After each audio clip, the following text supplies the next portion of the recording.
My mom skipped my college graduation to watch my sister's dance recital. Not because she forgot, not because there was a conflict she couldn't control. She chose, and when I found out, she said, "You'll have other accomplishments. Your sister only gets one chance at this." I was 22 years old, standing in a cap and gown, scanning the audience for a face that wasn't there.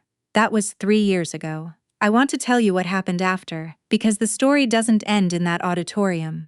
It ends somewhere I never expected, with my mother on the phone crying, and me finally, for the first time in my life, not rushing to make her feel better. But before I get there, tell me in the comments, what time is it where you are right now? And where are you watching from? And one more thing, has anyone ever made you feel like your biggest moments didn't matter because someone else needed the spotlight more? I'm the oldest of two. My sister is 4 years younger than me. Her name is, well, I've never used her real name online and I'm not starting now, so I'll just call her what our family always treated her as. The one who mattered. I know how that sounds. I'm not trying to be bitter. I'm trying to be honest, because I spent 25 years telling myself it wasn't that bad, that I was oversensitive, that families just have dynamics, and this was mine. It took a therapist, a destroyed friendship, and one very long drive across 3 states for me to finally stop making excuses for people who never made any for me. Growing up, my sister danced. That was her thing from the time she was 4 years old, and I want to be clear, she was good, genuinely talented. I'm not here to take that away from her, but in our house, dance wasn't just her hobby. It was the organizing principle of the entire family. Weekends were built around her schedule. Vacations were planned around competition seasons. My parents drove 40 minutes each way 3 times a week for her rehearsals, and they did it without a single complaint. When I was in the 8th grade, I made the regional science Olympiad team. We competed 2 counties over on a Saturday in March.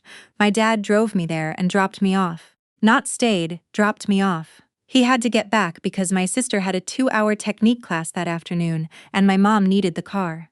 I placed second in my event. There was a small trophy. I carried it home on the bus with 3 other kids whose parents also hadn't come. My mom put the trophy on the kitchen counter. That evening, she told me she was proud of me. Then she asked if I could keep the noise down while she went over my sister's competition schedule for spring. I told myself it was fine. She was managing a lot. Dance is expensive and time-consuming. I was independent. I didn't need hand-holding. I actually believed that about myself for years, that I was the self-sufficient one, the easy one, the kid who didn't require much. I built an entire identity around it, because the alternative was admitting that I wasn't chosen. Not because I was easy, because I was overlooked. My sister got a car for her 16th birthday. A used one, nothing fancy but still, a car. When I turned 16 we couldn't afford it, my parents said. Money was tight. 2 years later the car appeared in the driveway with a bow on it, and my sister screaming in the front yard. I was 18 by then. I did the math quietly in my head and I never said a word. I got a full academic scholarship to a university 4 hours away. When I told my parents, my mom said, "That's wonderful, honey," and then turned to my sister and said, "See, if your sister can do it, you can do well in school too." I was the lesson. I was the example held up to motivate someone else. I wasn't the point. I left for college, and I will tell you honestly, those 4 years were the first time I understood what it felt like to be seen. My professors knew my name. My friends showed up to things I cared about.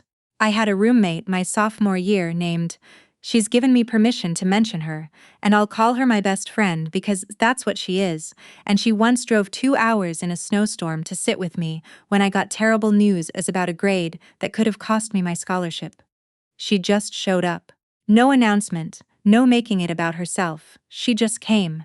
I didn't know that was something people did until she did it.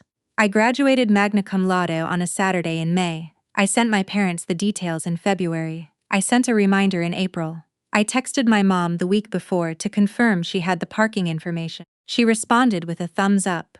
The morning of graduation, I woke up at 6 to get ready. My phone showed a text from my mom sent at 11:47 the night before. I still remember the exact wording because I've read it probably 200 times since. "Honey, I am so sorry, but the spring showcase got moved to this Saturday, and it's your sister's senior performance. This is her last one before she ages out of the junior division. We can celebrate you next weekend, I promise. You understand, right? You've always been so understanding, love you. I read it twice. Then I put my phone face down on the nightstand and I got dressed by myself in my dorm room. I did my own hair. I walked to the ceremony alone. My best friend was there with her family, and her mom hugged me before I went to line up, and I almost came apart right there in the parking lot because a woman I'd met twice hugged me like I was worth hugging. I sat through the entire ceremony. I walked across that stage. I smiled for a photo that a stranger took on my phone, and I did not call my mother. I did not text back, I understand. I put my phone in my bag and I let the silence sit there, and for the first time in my life I did not reach out to smooth things over. My mom called that evening. I let it go to voicemail. She left a message saying my sister's showcase had gone beautifully, and she wished she could have been at both places at once, and she hoped I understood it wasn't personal. It wasn't personal. I was her firstborn child, and she skipped my college graduation, and she wanted me to know it wasn't personal. I didn't call back that night, or the next day. On day 3, my mom called again, and this time I answered. She asked how graduation was. I said it happened. She said she was sorry she missed it, and that she'd make it up to me, and that I knew how complicated the scheduling had been this year. Then she said, "You've always been so good at handling things on your own. I knew you'd be okay." And something in me, something that had been very quietly breaking for about 22 years, just finished breaking. I said, "I need some time." She said, "Time for what?" I said, "I'll call you when I'm ready," and I hung up. I want to pause here for a second and say something, because I know some of you are thinking it. I wasn't okay. I know I looked okay. I had the scholarship and the grades and the job lined up and the friends who showed up for me. I had built a really functional life around the fact that my family didn't prioritize me, and I had told myself that was strength. But functioning isn't the same as okay. Achieving isn't the same as being loved the way you needed to be loved. I had confused the two for a very long time, and that summer after graduation was the first time I stopped confusing them. I went to therapy. I'd been twice before and bounced off it, but this time I stayed. My therapist asked me, pretty early on, what I thought I deserved, not what I'd gotten, what I thought I deserved. And I sat there for a long moment and realized I didn't have a clear answer. I had a list of things I'd learned not to expect. I had strategies for managing disappointment. But deserving, actual, uncomplicated deserving, the kind that doesn't come with footnotes, I didn't know what that felt like. We worked on that. 3 months into the silence, my grandmother called. My dad's mother, who is 81 years old and does not own a smartphone and calls from a landline every Sunday regardless of whether you want to talk or not. She asked why I hadn't been home. I told her honestly that my mom and I were going through something and I needed some space. My grandmother said, "Your mother loves you," I said. "I know," she said, "but love isn't always the same as fair." I almost dropped the phone. This woman, 81 years old, calling from a landline, just said the most accurate thing anyone had said to me in 3 months. I asked her what she meant. She said, "When your mother was growing up, I was the same way with your aunt. She danced too, your aunt, did you know that?"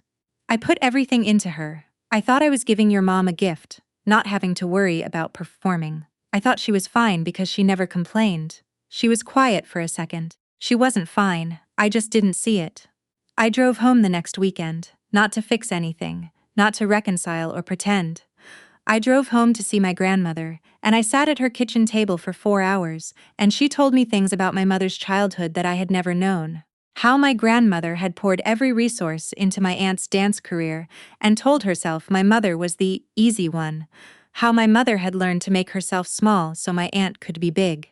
How my mother, at 17, made a promise to herself that when she had children, she would support their passions unconditionally. She'd kept that promise, just to the wrong child. I don't think my mom knew she was doing it. I genuinely don't. I think she saw my sister's passion for dance, and something in her recognized it. The child who needed to be seen. The talent that had to be nurtured, and she gave my sister everything she herself had wanted and never gotten, and in doing that, she made me into the version of herself that she had been. The capable one, the one who doesn't need much, the one who's fine. She turned me into her own wound without realizing it. That doesn't make it okay. I want to be clear about that. Understanding something is not the same as excusing it, and I spent a long time letting understanding become an excuse for things that weren't excusable. But sitting at my grandmother's table that afternoon, I felt something shift. Not forgiveness is exactly. Not yet. More like clarity, like I could finally see the shape of the thing that had hurt me. I called my mom on the drive home. She picked up on the second ring, which told me she'd been waiting. She started to say something, and I stopped her. I said, "I'm not calling to fight. I'm not calling to make up either. I'm calling because I think we need to actually talk, and I mean talk. Not where you explain and I say I understand, I mean talk." She was quiet for a moment. Then she said, "Okay." We talked for 2 hours. I told her things I had never said. I told her about the science Olympiad, about the car, about the graduation, about standing at the ceremony alone and letting a stranger take my photo, about reading her text at 11:47 p.m. and putting my phone face down. She cried. A lot. My mother is not a crier, so that was something. She said she hadn't realized. She said she thought I was okay. She said she'd told herself I was the strong one, because it was easier than admitting she'd dropped the ball. I said, "I know." She said, "I don't know how to fix it." I said, "I don't need you to fix 25 years tonight. I need you to stop telling me I'm fine when you haven't asked if I'm fine." That's where you start. It's not a clean ending. I want to be honest about that because I think these stories sometimes get wrapped up too neatly, and real life isn't neat. My mom and I are still working on it. There are weeks when she's present and thoughtful, and we talk on the phone for an hour about nothing important, and it feels like something new is being built. There are other weeks when she mentions my sister's latest thing with that specific tone in her voice, and I have to remind myself that awareness takes time and people don't change overnight. My sister doesn't know most of this happened. She lives about 2 hours from my Tsemsing and calls my mom every other day.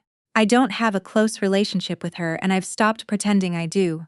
We're polite when we see each other. That's probably all we'll ever be. I've made my peace with that. What I haven't made peace with, and maybe I'm not supposed to, is the time. Not in an angry way, not anymore, but in a quiet, factual way. The science Olympiad, the graduations, all the times I told myself I didn't need anything so that I wouldn't have to feel the rejection of not getting it.